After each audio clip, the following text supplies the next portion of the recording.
Bonjour à toutes, oui en effet, toutes. Bienvenue au salon professionnel. Alors un des moments forts également du salon, c'est le moment où des femmes qui se sont reconverties témoignent.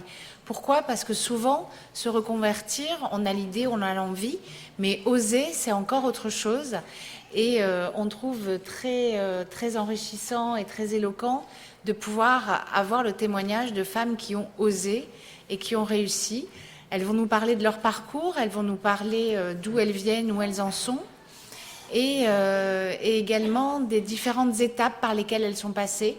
Parce que se reconvertir, c'est un parcours qui est parfois complexe, avec des moments joyeux, heureux et des moments un peu plus difficiles. Donc c'est ce qu'elles vont évoquer. Donc dans l'ordre, il y a Lovasoa Papuchon qui va commencer. Ensuite Aurélie Mito, Véronique Montserrat et Stéphanie Rousseau. Lova, je vous laisse commencer. Oui, parfait. Alors, bonjour à toutes. C'est très impressionnant. Alors, moi, je m'appelle Lova Soa dans l'intégralité de mon prénom, mais tout le monde m'appelle Lova. Pour vous parler de ma reconversion, je vais commencer par me présenter. Donc, moi, j'ai 41 ans. Je suis mariée, j'ai 2 enfants de 9 et 11 ans. Et pendant 14 ans, en fait, j'ai été salariée, j'ai été responsable d'exploitation pour le compte de la société Sodexo, leader mondial de la restauration collective. J'ai travaillé dans la branche santé. Et puis, pour des réseaux économiques, enfin voilà, surtout appel d'offres sur le dernier site géré, j'ai perdu mon job, perdu mon affectation, perdu aussi mon site. Donc pour moi, la reconversion, on va dire professionnelle, a été plus subie que choisie. Voilà, dans vraiment l'élément déclencheur du changement de vie. Après, ça a été finalement de ce que l'on m'a dit. Au bout de ça, c'était il y a 2 ans et demi maintenant. À ce moment-là, enfin voilà, c'est le rideau noir. Voilà, vraiment une sale période. J'allais commencer une longue traversée du désert, voilà, le chômage, voilà, mon ami le chômage, voilà. Et à ce moment-là, voilà, moi j'ai été cliente d'une marque qui s'appelle H2O Atome, donc des solutions écologiques et de simples clientes en fait. Moi, je connais et c'est super bien. Merci. Et donc à l'époque, la conseillère m'avait appelée pendant que j'étais salariée, m'a posé la question, de faire un atelier. Donc j'ai fait un atelier. Donc de cliente, je suis passée hôtesse et d'hôtesse. Voilà, maintenant aujourd'hui, je suis l'heureuse conseillère et également manager, voilà, au sein de cette société écologique française. Voilà, tout a été question de rencontre. Voilà, bien évidemment, comme comme toutes les démarches là de ce que vous avez vu auparavant dans les workshops, voilà, faut se connaître soi-même, avoir l'envie d'eux et d'oser. Et voilà, pendant ma phase de chômage, j'ai osé. Voilà, je me suis dit, pourquoi pas finalement. Et puis d'atelier en atelier, d'aller, parce que du coup c'est de la vente à domicile, d'atelier en atelier, voilà, j'ai rencontré des tas de personnes intéressantes. J'ai pris goût à faire ce que je faisais, donc loin de moi vraiment de tout ce que je faisais auparavant, parce que du coup mon profil scolaire est plutôt voilà, terre à terre. J'ai des diplômes en tant que gestionnaire, voilà. Avec un passage même en fac de médecine. Donc loin de moi, voilà, tout. On m'aurait dit il y a 5 ans auparavant, tu seras conseillère en vente à domicile. Jamais je ne l'aurais cru. Et voilà, aujourd'hui, je persiste et signe et je suis heureuse dans ce que je fais actuellement. Voilà. Donc. Quels ont été les moments difficiles, s'il y en a eu, et comment ce métier permet d'équilibrer la vie personnelle, familiale et une vie professionnelle? Et troisième question, il y a également l'argent qui rentre en compte, si c'est pas trop indiscret. Au bout de combien de temps vous avez pu, et est-ce qu'aujourd'hui, parce qu'en création, c'est une question qu'on se pose toutes, qui a été évoquée tout à l'heure, il faut y penser et il faut se poser la question, avancer de façon sécurisée. Alors, pour répondre à la première question, oui, des freins, il y en a eu, il y en a encore. Le plus dur, finalement, ça a été au niveau de l'environnement proche, voilà, la cercle familial, de dire, mais tu as fait des études, donc du coup, j'ai un diplôme, j'ai niveau bac+5, un master 2, mais tu vas vendre des chiffonnettes toute ta vie. Oui, j'ai envie de faire ça et ça me plaît. Tant que je suis heureuse et je m'épanouis, je vois pas pourquoi je ne pourrais pas. Et c'est oui, c'est vraiment le cercle voilà que l'on connaît, voilà, qui se pose des questions. Alors à juste titre, hein, enfin, c'est plus dans l'idée pour se rassurer, voilà. Mais quand nous-mêmes c'est un choix réfléchi, voilà. Et puis ben au niveau de l'équilibre, voilà. C'est tout à fait compatible justement ce secteur d'activité encore peut-être très mal connu. En tout cas, on essaie d'avoir une belle vision de ce secteur. La vente à domicile permet vraiment de concilier la vie professionnelle et la vie personnelle. C'est un travail à temps choisi où l'on est maître de son propre emploi du temps, voilà, on est le seul capitaine à bord et c'est nous qui décidons donc de notre propre emploi du temps. Au niveau de la rémunération, il y a eu, voilà, c'est par palier. Voilà, je ne peux pas vous dire que, voilà, ça a été tout de suite banco. Voilà, il y a eu des étapes, c'est crescendo, mais voilà, quand on se forme, voilà. Il y a tout un petit processus, et puis bah, s'il y a l'envie et la niaque aussi, au bout d'1 an, voilà, on vit et on peut agréablement bien en vivre. Voilà. Merci beaucoup, Lova. Est-ce que vous avez des questions, peut-être? Je voulais savoir si dans cette période de chômage, vous aviez eu des freins aussi par rapport à la société, c'est-à-dire enfin, notamment auprès de Pôle emploi ou par rapport à des entreprises que peut-être vous auriez démarché ou des choses comme ça en évoquant votre projet ou... Alors, du coup, au niveau de Pôle emploi, il n'y a pas de souci. Je suis encore actuellement suivie par le Pôle emploi. Comme j'ai commencé mon activité après avoir été au chômage, en fait, il y a un système où ce qui ne m'est pas dû est reporté. Voilà, donc je n'utilise pas mes droits au chômage. Et puis, bah, très franchement, comme je suis en phase de chômage, il y a des personnes qui peuvent potentiellement me voir en tant que salarié. Alors, voilà, je peux le dire aujourd'hui, j'ai refusé 4 CDI à l'heure actuelle. Voilà, j'ai préféré vraiment mon statut d'indépendante pour ne plus m'engager voilà, dans le système salarié. Et non, au niveau des employeurs, après ça dépend voilà, de comment concilier les deux activités. Voilà, à 96%, les personnes qui rentrent dans la vente à domicile, sachez-le, le font à titre complémentaire. Voilà, en complément de leur activité professionnelle, on peut carrément compléter. Donc nous, dans notre activité, 96% des personnes le font à titre complémentaire. Voilà, et je suis partie des rares à en avoir fait mon activité principale. Voilà.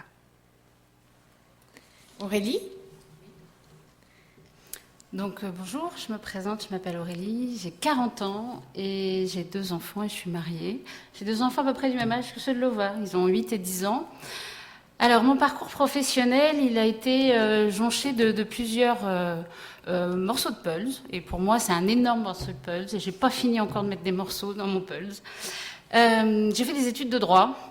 Je suis partie avec ma maîtrise de droit d'abord pour enseigner en tant que formatrice auprès de divers publics. Et puis au gré des mutations de mon conjoint, j'ai intégré un grand groupe bancaire. Je suis rentrée comme collaboratrice, puis manager, pour finir récemment en tant que membre du comité de direction. Tout ça paraît super idyllique, ascension sociale, c'est tout ce que je rêvais, voilà, tout était bien. Et pour autant, j'étais pas bien. Voilà, je commençais à avoir mal au dos, je commençais à avoir des maux de tête, je commençais à avoir des bouffées de stress, je commençais à me poser pas mal de questions. Mais à chaque fois, il se trouvait, j'avais un nouveau projet. J'avais de nouvelles responsabilités. Oh, je repartais. Ça y est, j'étais regonflée, je repartais. Et puis je me réessoufflais. Puis au bout d'un moment, je me suis dit quand même, t'as mal au dos, tu commences à avoir des boules au ventre, enfin, il y a peut-être quelque chose quand même à creuser. Et puis j'ai rencontré quelqu'un qui était dans les ressources humaines et qui me dit, mais t'as presque 40 ans toi ? Oui. T'as fait un bilan de compétences ? Non, parce que, réfléchis, ce serait peut-être bien. Non, non, c'est pas pour moi le bilan de compétences. Non, mon boulot il va bien, tout va bien, je suis heureuse. Et puis un jour, en sortant d'une réunion, la colère était tellement montée, j'ai dit, je vais le faire, ce bilan de compétences. Parce que là, c'est pas possible, faut que je change, faut que j'avance, je vais faire ce bilan. J'ai fait ce bilan, mais au départ, en disant, ça va être une récréation, je vais juste un peu réfléchir. Ben, j'ai pas un peu réfléchi, j'ai beaucoup réfléchi.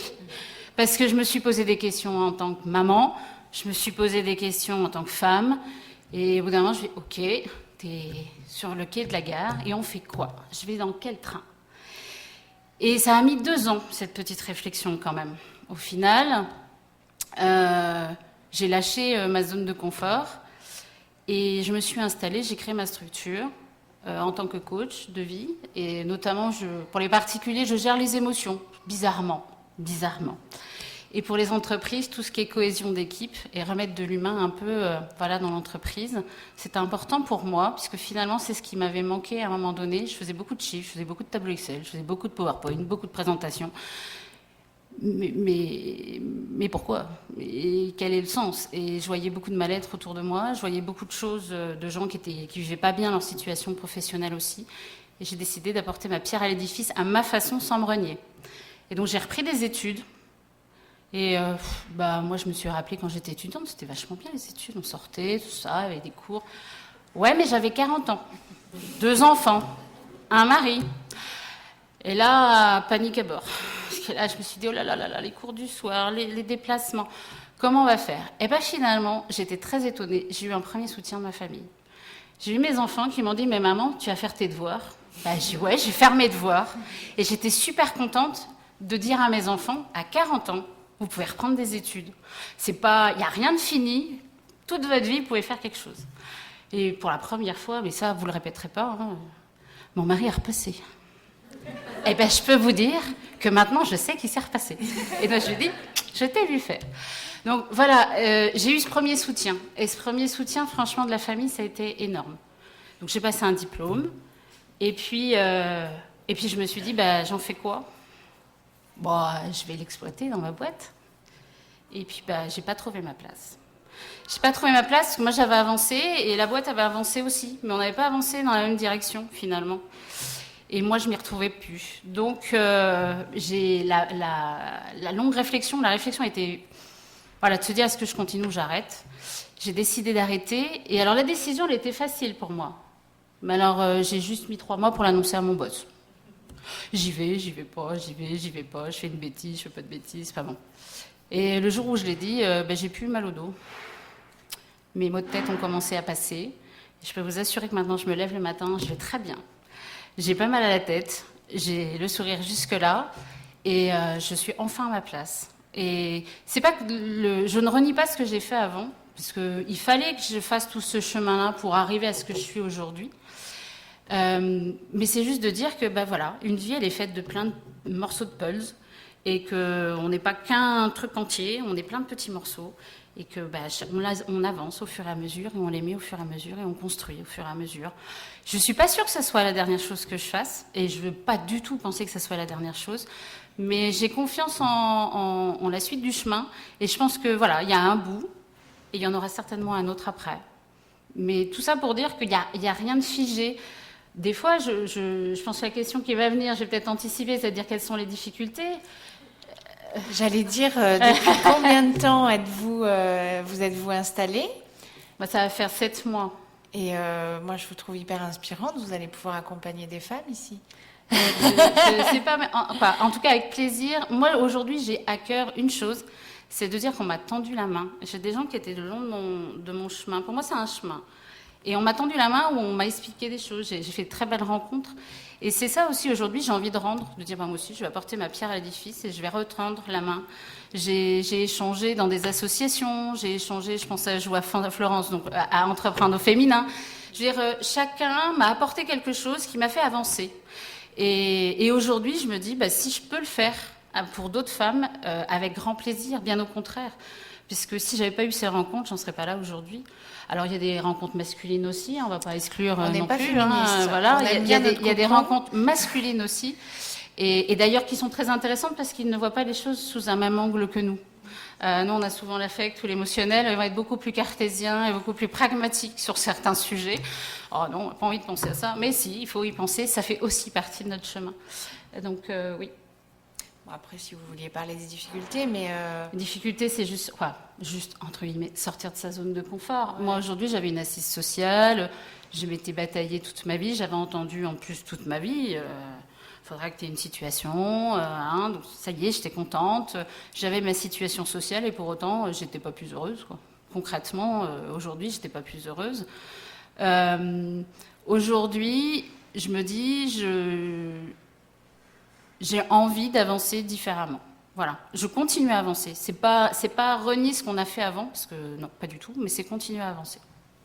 Et vous avez pu faire votre formation alors que vous étiez encore dans votre entreprise. Oui.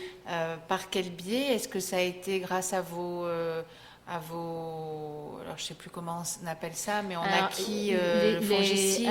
Oui, alors il y avait le DIF effectivement. J'avais demandé parce que en fait j'ai passé un diplôme qui est certifiant, donc vous pouvez utiliser vos heures de DIF.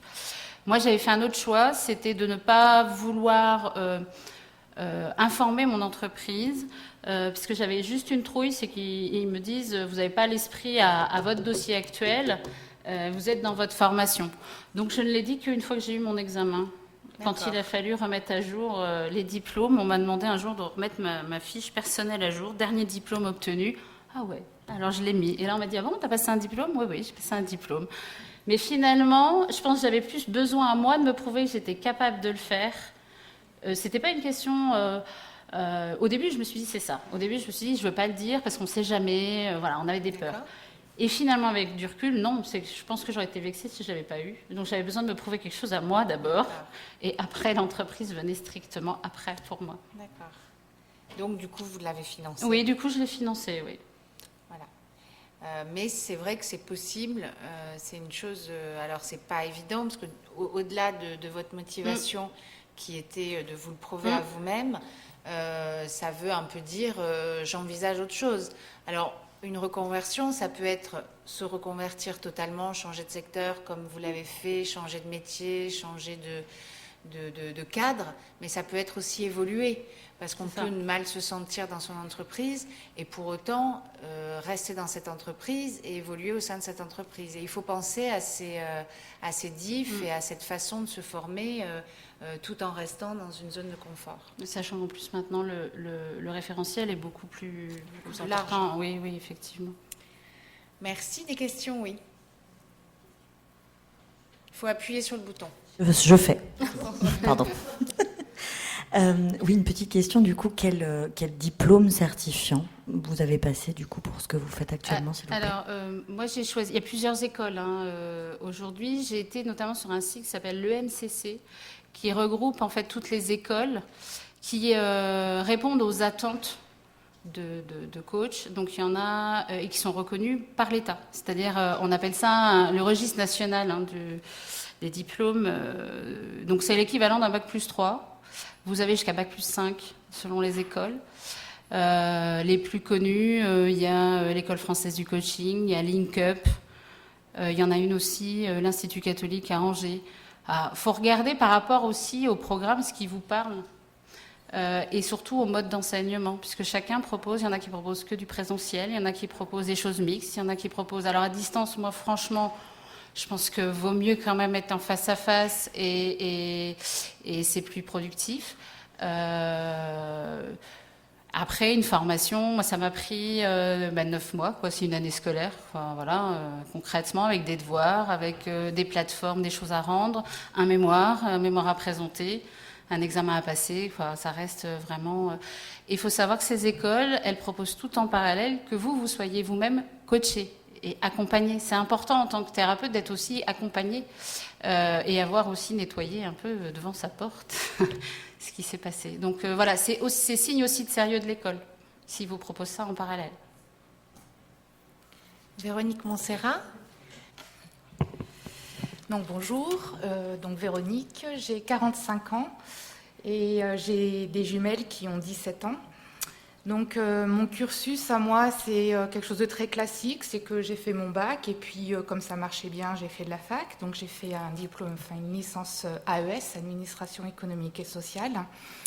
Et puis j'ai enchaîné, j'ai eu une maîtrise commerce-vente dans le domaine de la grande distribution et je me suis dit, au bout d'un moment, je me dis bon, les études, ça suffit, lance-toi dans le bain.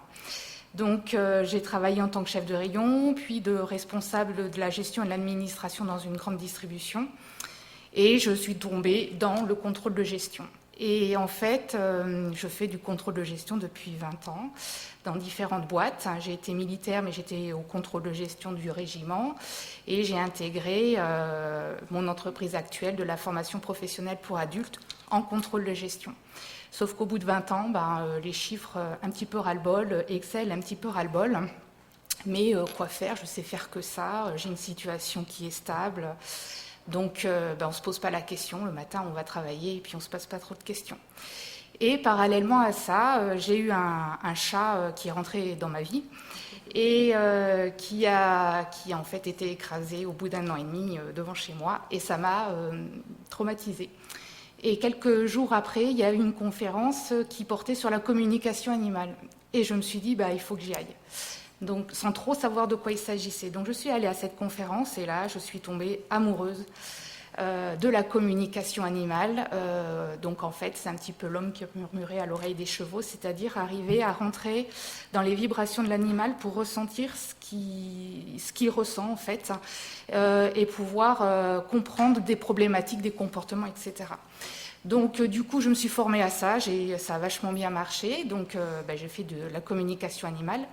Et je trouvais qu'il me manquait un petit truc plus scientifique, plus bordé. J'avais besoin vraiment de compléter ça de façon plus académique. Alors, je ne sais pas si c'est ma formation qui veut ça, mais... Donc, j'ai un petit peu cherché qu'est-ce que je pouvais faire et je suis tombée sur le métier de comportementaliste animalier. Donc, du coup, je me suis dit, qu'est-ce que je fais? Ça me tente vachement, mais en même temps, moi, j'ai mon travail, j'ai une famille à gérer. Je ne peux pas non plus tout quitter comme ça. Donc, j'ai dit, je vais tenter de faire ça en dehors de mes heures de travail. Donc, j'ai choisi une école qui faisait à distance. J'ai choisi une école qui était reconnue d'État et puis qui faisait des sessions en présentiel sur Bordeaux, donc pas trop loin de Poitiers, tout en continuant en gardant mon métier de contrôleur de gestion. Donc du coup, j'ai fait cette formation-là pendant 7 mois, que j'ai obtenu le diplôme. Et donc là, je suis dans la phase lancement de mon activité. Donc là, j'ai de la chance parce que mon mari, qui a un stand ici, s'occupe du développement commercial, donc à préparer les flyers, comment se présenter pour bien expliquer ce qu'on fait et mieux vendre. Donc il m'accompagne et là, je lance complètement mon activité de comportementaliste animalier. Que j'exerce maintenant au-delà de la communication animale que je faisais déjà. Donc en dehors de mes heures de travail, j'ai réaménagé mes heures de travail pour pouvoir avoir 2 après-midi de libre par semaine, pour pouvoir aller dans les rendez-vous, parce que le principe c'est d'aller se déplacer chez les gens. Et en fait, j'ai réussi à garder le côté, rassurant d'avoir un métier et puis un salaire fixe, et mon métier passionnant et mon métier qui me fait vibrer, qui est travailler en lien avec les animaux. Voilà, donc petit à petit, j'espère pouvoir développer davantage comportementaliste animalier et puis pourquoi pas lâcher le métier de contrôleur de gestion. C'est un très bel exemple pour avancer de façon sécurisée et tout en allant sur sa passion. Pareil, vous avez dû, pendant ce temps de formation, assumer les deux, assumer une vie de famille. J'imagine que ce sont des sacrifices par ailleurs. J'imaginais pas à quel point cette formation serait difficile. Parce que c'est un niveau 3, donc bac plus 3. J'ai une maîtrise, enfin je me disais, bon, ça va quoi, ça va pas l'air d'être très compliqué, sauf qu'il y a des devoirs à rendre, des études de cas, etc. Donc effectivement, beaucoup de travail personnel. Et au niveau de mon travail de contrôleur de gestion, je suis responsable de tout le pôle Poitou-Charentes, donc assez lourd. Et j'imaginais pas que ce serait aussi dur. Donc c'est vrai que même si le mari et les enfants qui sont quand même grandes, hein, elles ont 17 ans, ça roulerait. Et en fait, il y a eu des périodes difficiles, c'est sûr. Ouais. Mais ça ne rend que encore plus le fait de réussir, ça donne encore plus confiance et on se dit mais oui, ça va marcher, quoi, c'est mon truc. Ouais, tout à fait. Si vous deviez donner un conseil justement aux femmes qui sont là et qui hésitent. Alors, moi je dirais saisissez les opportunités sans peut-être tout foncer droit dans le truc en disant le côté confort je laisse complètement tomber et je fais 100% en réfléchissant quand même, mais saisissez des opportunités parce que je pense que quand c'est un métier passion, il y a forcément des opportunités, vous allez rencontrer des personnes, il y a forcément à un moment donné quelque chose qui va vous donner la petite étincelle et c'est le premier pas qui est peut-être le plus difficile, mais une fois qu'il est fait, tout s'enclenche. Et vous envisagez d'en faire votre unique métier ? Oui, alors peut-être pas tout de suite, hein, je suis assez réaliste, mais oui, tout à fait. Des questions ? Ça, voilà. Quelle est la conférence qui vous a donné le déclic ? Quelle était la personnalité qui vous a donné le déclic ? Alors, elle s'appelle Anne-Laure Dallet. Elle est maintenant basée sur Bordeaux. Et elle était venue au salon du bien-être de Poitiers au mois d'octobre-novembre. Hein, voilà. Et en fait, c'est chez elle que je me suis formée. Et on est en lien encore aujourd'hui parce qu'on échange beaucoup. On a vraiment... ça a bien collé, quoi. Ouais. Stéphanie ? C'est ça. Bonjour. Donc, je suis aussi une quarantenaire, parce qu'a priori, voilà, ça doit être la période. Hein, entre 40 et 45 ans, on change des choses dans sa vie. Donc, bon, ben voilà, pour situer, donc j'ai 2 enfants, moi aussi, 12 et 15 ans. Je suis séparée.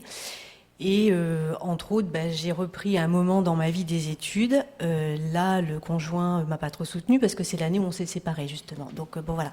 Mais juste pour dire, en tout cas, en préambule, que malgré parfois certaines situations compliquées, on arrive quand même à faire des études, gérer des enfants, vendre une maison, se séparer, etc. Et que quand on a envie, finalement, on serre les dents et on avance. Bon, voilà. Enfin, en gros, donc moi, je suis un petit peu surprise presque d'être là parce que finalement, j'ai pas l'impression d'avoir fait de grosses reconversions dans ma vie. Mais finalement, c'est vrai que j'ai fait pas mal de métiers, toujours un peu en lien avec le secteur culturel. Bon, à part quand j'ai été serveuse dans un pub en Australie, bon, ça, on peut peut-être dire que c'est pas trop... Enfin, si, c'était culturel finalement, c'était la découverte d'un autre pays. Mais voilà, bon, j'ai fait des études d'histoire, puis une formation autour des métiers du livre. Je suis partie ensuite 1 an à l'étranger parce que quand j'avais 22, 23 ans, j'avais pas forcément envie de me lancer dans la vie active tout de suite. Et puis quand je suis revenue, il a bien fallu travailler. Donc je suis partie voilà, autour des métiers du livre, documentaliste, iconographe, bibliothécaire, dans des musées, dans des bibliothèques plus ou moins spécialisées, enfin voilà, à Paris, à Bordeaux, et puis finalement à Poitiers. Et puis au bout de environ 12 ans de ces métiers autour voilà, de la documentation, du livre, de la lecture, toujours sur des secteurs très spécialisés au niveau donc, des fonds documentaires, j'ai eu envie de faire autre chose. Alors, en parallèle, de toute façon, de mes études universitaires, j'ai eu une formation artistique en danse, en musique, en théâtre. Enfin, ça a toujours été mon moteur, en tout cas, les arts et la culture. Et donc, faire ce autre chose, je savais pas exactement. Donc, je me suis un petit peu renseignée, moi toute seule, en fait, dans ma tête, de mon côté, sur des métiers qui pourraient m'intéresser. Toujours dans l'idée quand même de rester dans le secteur de la culture et des arts parce que effectivement tout à l'heure moi j'ai assisté juste à la fin des conférences des personnes d'avant, elles parlaient effectivement de quelles sont nos valeurs. Effectivement alors la vie professionnelle est encore longue, mais effectivement, moi, mes valeurs, c'est vraiment les arts, la culture, et je me sens pas travailler dans un autre secteur qu'un métier qui est en lien avec ça. Donc en tout cas, j'ai repris des études à ce moment-là, donc j'ai été largement soutenue par mon employeur, les ressources humaines qui m'ont financé vraiment là dans le cadre d'un congé formation, et l'inscription à la formation, et alors un salaire qui est un petit peu diminué, mais en tout cas un salaire pendant quasiment 1 an pour pouvoir suivre cette formation. C'était très bien parce qu'effectivement, je ne me sentais pas, même avant, de pouvoir reprendre une formation quasiment à temps plein, tout en ayant les enfants, le travail, etc. Puis voilà, comme il se trouve que cette année-là a été en plus compliquée, c'était très bien que j'ai juste à me consacrer aux études. Donc j'ai repris un Master 2 en communication, enfin en stratégie de communication. À la sortie de cette formation, assez rapidement, mon employeur m'a proposé un poste de chargé de com, puis d'attaché de presse au niveau du service formation de la boîte. Mais en fait, c'était trop éloigné des arts et de la culture pour moi. Voilà. Donc, assez rapidement, au bout d'1 an, j'ai dit c'est intéressant, ça me plaît bien, mais moi j'ai envie de retourner sur quelque chose qui me parle plus, qui me donne envie comme ça de m'investir tous les matins. Donc je suis partie en fait à la direction culture de la ville de Poitiers, voilà, donc mon employeur est ici. Et en fait, depuis 4 ans, alors au sein de cette direction, j'ai fait plein de choses différentes, mais on va dire que là, au bout de 4 ans et demi, je suis donc chargée de de production d'événementiels, donc organisation de spectacles, de concerts, dans les grandes lignes, la programmation, l'administration, la communication, l'accueil des artistes, etc. Donc mis à part des fois le contexte un petit peu trop hiérarchique, on va dire, qui ne me convient pas trop, je suis vraiment sur une finalité de quelque chose qui me plaît vraiment. Mais là où je suis surprise, effectivement, c'est parce que certes j'ai repris des études, certes j'ai changé de métier, etc. Mais moi, dans ma tête, j'ai pas fini en fait. Ça fait 4 ans et demi que je suis là où je suis. Généralement, tous les 5 ans, je change de poste. Voilà, donc ma directrice n'est pas là, mais voilà. Mais en tout cas, non, mais voilà. En fait, c'est vrai que je suis vraiment dans ma tête. Je suis tout le temps dans un mouvement. Enfin, l'idée, c'est vraiment d'avancer, de découvrir autre chose, peut-être de reprendre un moment d'une formation ou pas encore. Enfin, peut-être aussi. Enfin, mon idée, c'est aussi de créer quelque chose en parallèle dans un premier temps de mon métier actuel pour accompagner justement les compagnies, les artistes en début de carrière, etc. Donc j'ai l'impression d'avoir encore plein d'idées dans la tête et plein d'envies. Il faut que je fasse le tri, c'est un peu ça aussi qui est compliqué. Mais qu'en tout cas, je trouve effectivement... Alors je connais pas dans les autres pays, mais en France, on a quand même pas mal de possibilités par pouvoir faire des formations, reprendre des études, être ou pas accompagné, mais effectivement, je viens... Moi, je trouve ça très intéressant parce qu'effectivement, quand on imagine reconversion, on s'imagine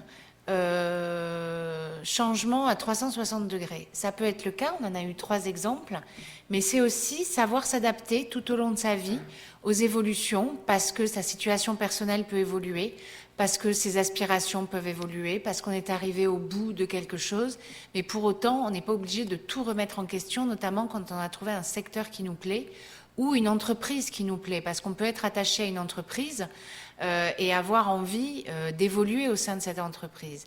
Et c'est vrai que vous l'illustrez très bien, et c'est important de se dire ça, d'avoir besoin de nouveaux challenges au bout de 50 ans. Ce sont des cycles, on dit 5 ans, on dit 7 ans, qui sont tout à fait naturels et qui touchent pas mal de personnes. Et en ce sens, moi, je trouve que votre discours est vraiment intéressant et peut redonner confiance à des personnes qui se disent là, j'en ai ras-le-bol. Ok, il faut que je change du tout au tout. C'est pas forcément ça. Et ça, c'est important de l'avoir en tête. Moi, parfois, quand j'en ai vraiment ras-le-bol, parce que ça m'arrive aussi, alors c'est pas forcément lieu parce qu'on est vraiment sur quelque chose qui tourne autour du travail, mais je me dis, le boulot c'est important, mais là, tu vois, tu lâches un peu. Et puis finalement, ça redémarre aussi. Enfin, le tout, effectivement. Enfin, moi, je sais que je ne peux fonctionner que si on me donne effectivement un peu de nouveaux projets, des nouvelles choses dans lesquelles... et si on m'en donne pas, c'est sûr que au bout d'un moment, je vais voir un peu ailleurs ce qui se passe. Et puis... voilà, enfin bon, je suis vraiment dans l'idée aussi que pour le moment, voilà, on va supposer milieu de carrière, enfin milieu de vie professionnelle. Je pense pas qu'effectivement je ferai un virage à 360 degrés, mais j'en sais rien. En fait, je ne sais pas. En tout cas, aujourd'hui, voilà, je sais que les arts et la culture, enfin voilà, c'est vraiment quelque chose qui me parle d'un point de vue personnel et professionnel. Donc, l'idée pourrait être effectivement de tester d'autres environnements artistiques et culturels que ceux que j'ai pu côtoyer aujourd'hui.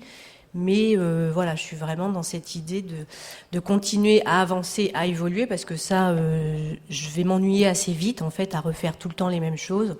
Ce qui fait qu'effectivement, voilà, et parfois, s'il faut en passer par... parce qu'on est aussi en France dans un système où il faut avoir... pour que des portes s'ouvrent, il faut aussi avoir le diplôme qui correspond au métier, etc. Ou, enfin voilà, donc c'est vrai que... bon... Voilà, dans des idées que j'ai, je me dis, est-ce qu'il y a un moment, il ne faudra pas repasser par un cycle d'études? En tout cas, moi, quand je l'ai fait, donc ma formation, c'était déjà il y a 5 ans, 6 ans, je me suis retrouvée la vieille, c'est vraiment le mot, au milieu de jeunes étudiants de 20 ans, qui la première semaine m'appelaient Madame, et vous venez d'où? Voilà, donc j'ai dit non, là on va, voilà, parce que franchement, tout d'un coup là, je me sens très vieille, mais en tout cas, mais c'est un truc, c'était vraiment chouette. Enfin voilà, ça fait du bien, on découvre autre chose, même s'il y a un décalage comme ça de 20 ans, nous on peut pas rester là parce qu'il faut aller récupérer le petit à la maternelle et puis je sais pas quoi, etc. Mais c'est vraiment chouette de pouvoir reprendre des études, une formation, même si effectivement, voilà, c'est avec des étudiants qui ont 20 ans de moins que nous et qui a un décalage de vie et de rythme. Et enfin bon, voilà, je sais pas ce que je peux raconter d'autre. Je pourrais parler, voilà. Question peut-être. Toutes les 4, j'aimerais, avant de vous remercier, vous poser une question. C'est pour vous, qu'est-ce que c'est qu'une professionnelle? Également, si vous aviez un conseil à donner aux personnes qui se posent la question aujourd'hui, quel serait-il? Prenez la parole chacune, pas forcément. Moi, je crois qu'il faut, alors c'est un peu, on va dire, peut-être un peu commun ou bête, mais faut vraiment s'écouter. Enfin, c'est vraiment ça, quoi. Je dis ça et moi je m'écoute pas toujours non plus. J'ai encore des fois mal au dos et à la tête, voilà. On va peut-être prendre rendez-vous. Mais non, mais voilà. Enfin, le truc c'est pas se dire bon, j'y penserai plus tard. Voilà, je le redis, en France, on est quand même dans un pays, etc., où il y a beaucoup de possibilités de se faire accompagner, de pouvoir mettre en œuvre une petite envie qu'on a dans la tête, mais bon, finalement, on la laisse de côté parce qu'on n'ose pas trop, puis voilà, il y a les enfants, il y a ceci, il y a cela, etc. Donc, voilà. Mais après, c'est pas parce qu'on frappe aux portes non plus qu'on va forcément se lancer. Enfin, il y a le côté, on va prendre des infos, et puis personne nous oblige à quoi que ce soit, donc... Bon, voilà.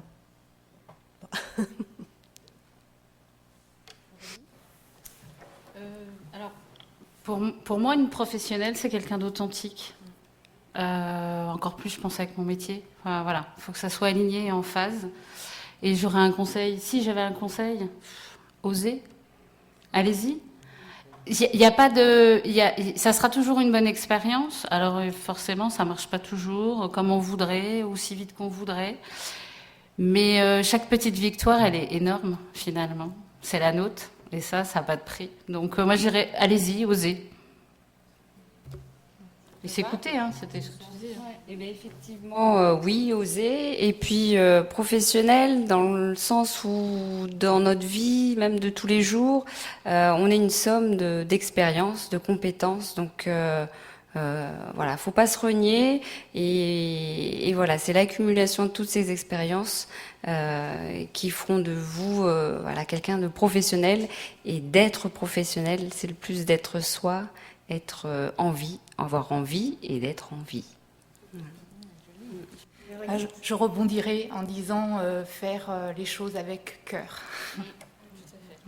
Mesdames, merci.